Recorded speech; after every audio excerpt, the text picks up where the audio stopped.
Hola, ¿qué tal?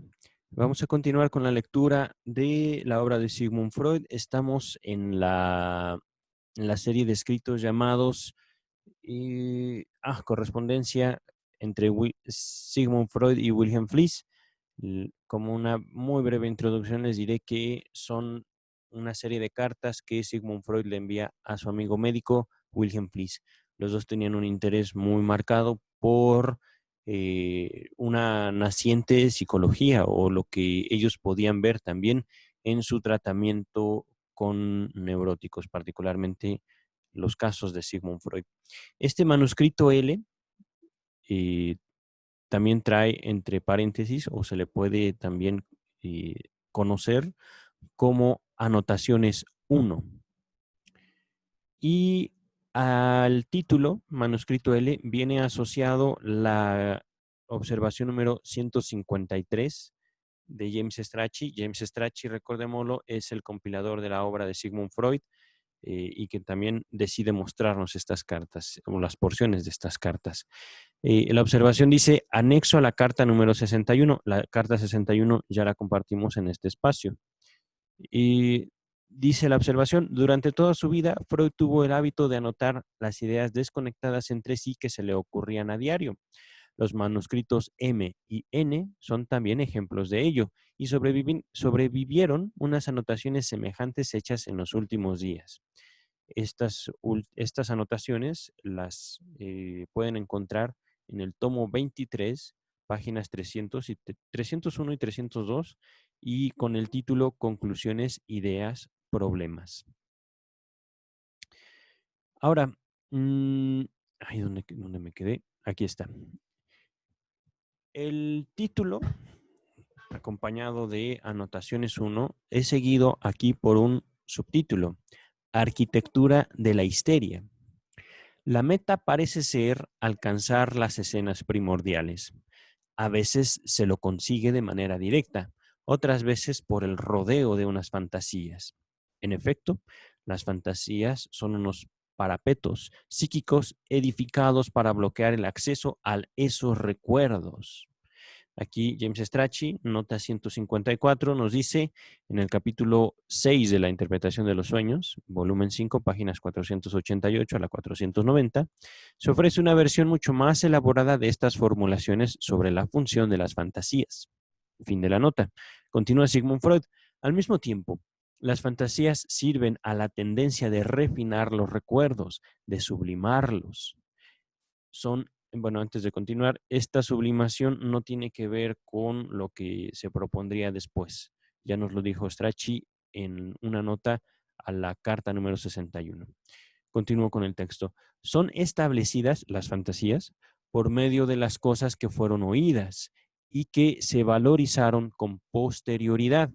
Y así combinan lo vivenciado y lo oído, lo pasado de la historia de los padres y antepasados con lo visto por uno mismo.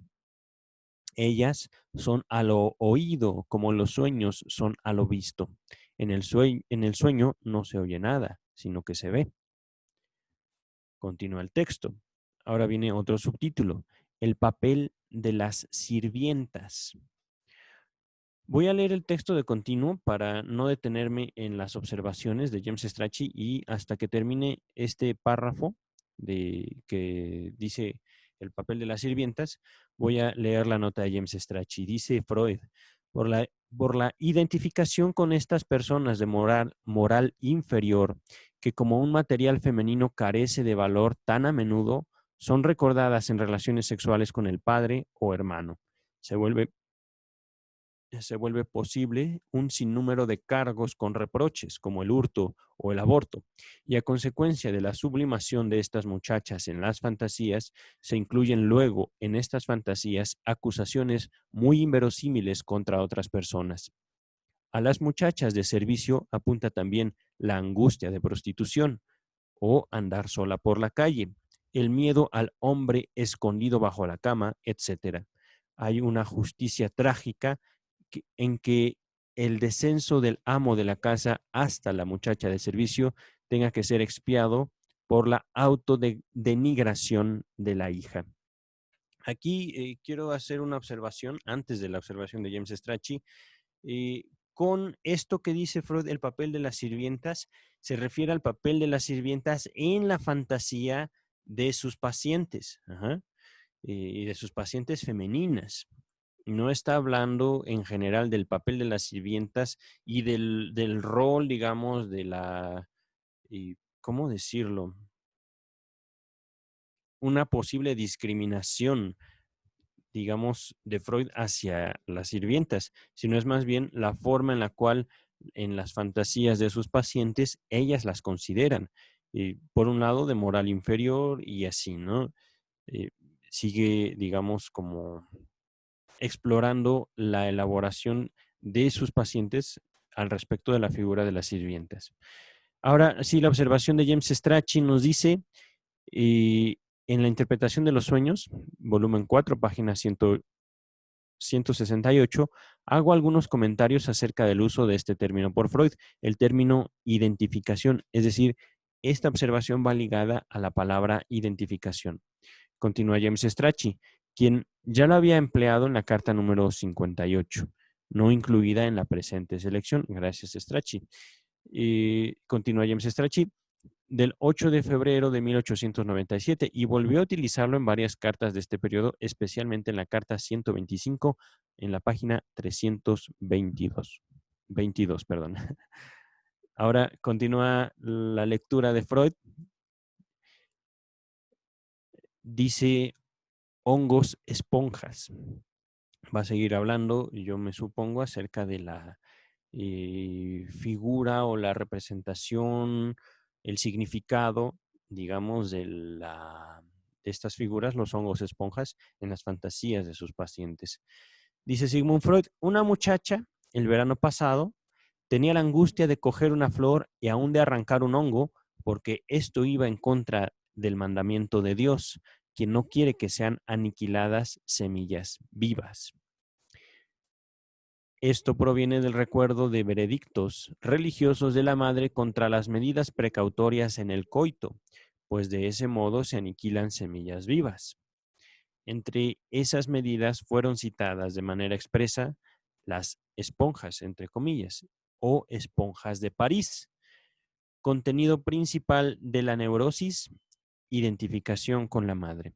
Aquí con la frase esponjas de París, James Strachey nos hace un comentario.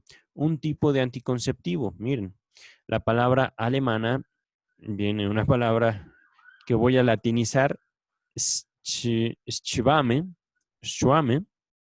no sé realmente cómo se pronuncia, significa tanto hongos como esponjas. Entonces aquí haciendo una aclaración acerca de este párrafo de hongos esponjas, recordemos mucho, y aquí me voy a valer un tanto de Lacan, el inconsciente se estructura como un lenguaje. También podría yo decir, yo, Juan Luis Cortés, el inconsciente se estructura a partir de la estructura del lenguaje. Entonces, ya lo iremos viendo con mucha más calma, si quieren, en otro video, aparte de estos videos en los cuales les comparto la obra de Freud. No puede haber, digamos, formaciones inconscientes independientes del lenguaje. Y aquí también es importante notar lo siguiente, ya Freud está, digamos, tomando las fantasías como si fueran sueños. Y esto es también algo muy importante y valioso en el desarrollo del psicoanálisis como tal. Esta fantasía, esta representación, esta, ¿cómo decirlo?, relación que establece su paciente con su propio lenguaje, es lo que lleva a esta chica a no querer arrancar hongos o flores, ¿no? ¿Por qué? Porque eso ya la remitía a ella y solo a ella al mandamiento que le había dado su madre de, digamos, prohibiéndole métodos anticonceptivos, ya sea a ella o a otra persona. De todos modos, la niña se apropia, o la muchacha en este caso se apropia del orden de la madre, es decir, de la ordenanza, aquí dice veredicto, digamos, del mandamiento que la madre le dice y se la apropia y lo lleva al extremo. Digamos, ya no arranco florecitas porque mi mamá se enoja. Eso sería como mi propio aporte de este párrafo. Continúa el texto, dice dolores, así nada más, es como un subtítulo, y continúa Freud. No directamente la sensación de fijación, sino la repetición deliberada de ella. El niño choca contra un borde, un mueble, etc. Y así se toca ad genitalia para repetir una escena en que el lugar ahora dolorido, entonces apretado contra el borde, sirvió a la fijación. Aquí James Strachey nos hace otra observación y nos sugiere leer un caso de curación por hipnosis. Esto lo encuentran en la página 159 del volumen 1 y esto me parece ya lo compartimos aquí, un caso de curación por hipnosis. Sí, denme un segundo, debo tenerlo por aquí en mis notas. Lo pueden encontrar, un caso de curación por hipnosis. Empieza, digamos, es el sexto título. No es cierto. Bueno, hay una serie de trabajos sobre hipnosis. Lo encuentran aquí en este espacio con la numeración 1.6.5, un caso de curación por hipnosis. Bien. Ahora continúa el texto de Freud, dice multiplicidad de las personas psíquicas. Les sugiero, antes de sacar aquí alguna fantasía, escuchen. El hecho de que el hecho de la identificación admite quizá ser tomado literalmente. Así nada más. Eso es lo único que nos dice acerca de multiplicidad de las personas psíquicas. Continúa Freud, envolver, y dice, complemento a la historia de la esponja. La muchacha exigía que todos los objetos le fueran alcanzados envueltos, entre paréntesis, condón, o como un condón. Continúa, este es otro subtítulo, es decir, al parecer todo va como encaminado al mismo tema. Múltiples redacciones de fantasías. ¿Serán una reanudación? Si se desea estar enfermo, si los enfermos se aferran a su padecer, ello acontece en general porque el padecer se considera una medida de protección contra la libido propia. Acontece, entonces, por desconfianza hacia sí mismo. En esta fase, el síntoma anémico se convierte en síntoma de defensa. Ambas clases de corrientes activas se reúnen. En estadios anteriores, el síntoma era consecuencia de la libido, un síntoma de provocación. Entre tanto, sirven a la defensa, quizá, las fantasías. Es posible perseguir el camino, tiempo y material de la formación de fantasía, que por otra parte es en un todo semejante a la formación de sueño, salvo que no es una regresión, sino una progresión dentro de la figuración, relación entre sueño, fantasía y reproducción. Aquí James Strachey nos hace mención de su observación 157, que yo ya sé por dónde va. Esto nos va a invitar a leer la interpretación de los sueños. Dice James Strachey, como puede apreciarse, Freud ya había arribado a algunos de los ejes principales de su doctrina de los sueños, es verdad. Esto de la regresión lo van a ver ustedes, si mal no recuerdo, en el capítulo 7 de la interpretación de los sueños, en el volumen 5. Obviamente no recuerdo las páginas, pero yo lo asocio mucho con algo que conocemos como el diagrama del cepillo, del peine, del cabello.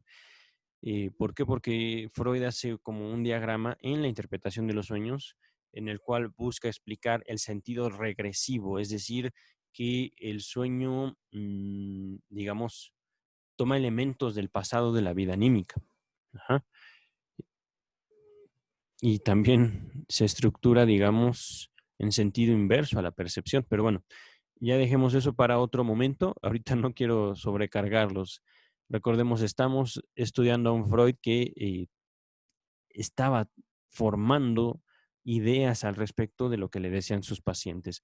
Continúa Sigmund Freud. Dice, otro sueño de deseo. Esto viene entre comillas. Ha de ser un sueño de deseo. Ahí finalizan las comillas. Dice Aquí nos pide ir a la página 283 de este mismo tomo, en la nota 134, pero les aviso, E era un paciente de Freud. Ajá. Entonces, cuando dice, ha de ser un sueño de deseo, dice E, es decir, esto lo dijo su paciente. Sueño, continúa entre paréntesis, digo, continúa entre comillas, sueño que en el instante en que llego a casa con una dama, soy apresado por un vigilante quien me invita a subir al carruaje. Pido algún tiempo para poner en orden mis asuntos, etcétera. Ahí finalizan las comillas, es decir, ahí finaliza esta narración que hace E. Y luego viene, digamos, una separación por un guión, que aquí es donde se separa, digamos, el decir del paciente del decir de Freud. Circunstancias más precisas, es decir, Freud le pregunta, ¿me podrías decir más precisamente qué estaba pasando en tu sueño? Y continúa, era de mañana, después que yo había pasado la noche con esa dama. ¿Se espantó usted mucho? No. ¿Sabe de qué era culpado? Sí, de haber dado muerte a un niño. ¿Tiene esto alguna relación con la realidad? Cierta vez me pesó el aborto de un hijo fruto de un amorío, y no me gusta pensar en eso. Y bien, ¿no ha ocurrido nada? ¿No ha ocurrido nada la mañana antes del sueño? Contesta E. Sí, me había despertado y consumí un coito. Y le pregunta a Freud, sin duda, con precaución. Y responde E. Sí, con retiro, es decir, coitus interruptus. Ajá.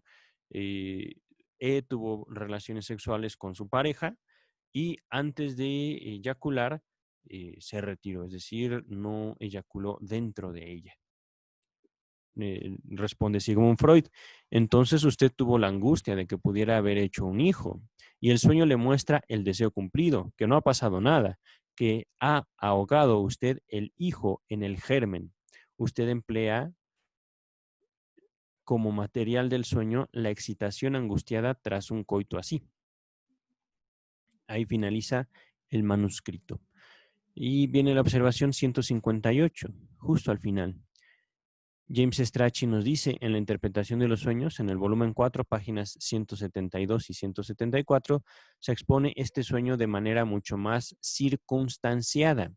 El sueño es atribuido allí no a un paciente, sino a un inteligente jurisconsulto conocido mío. Es decir, ya no es E, el paciente E en la interpretación de los sueños, sino es un abogado, amigo de Freud. Y ahí termina el manuscrito L.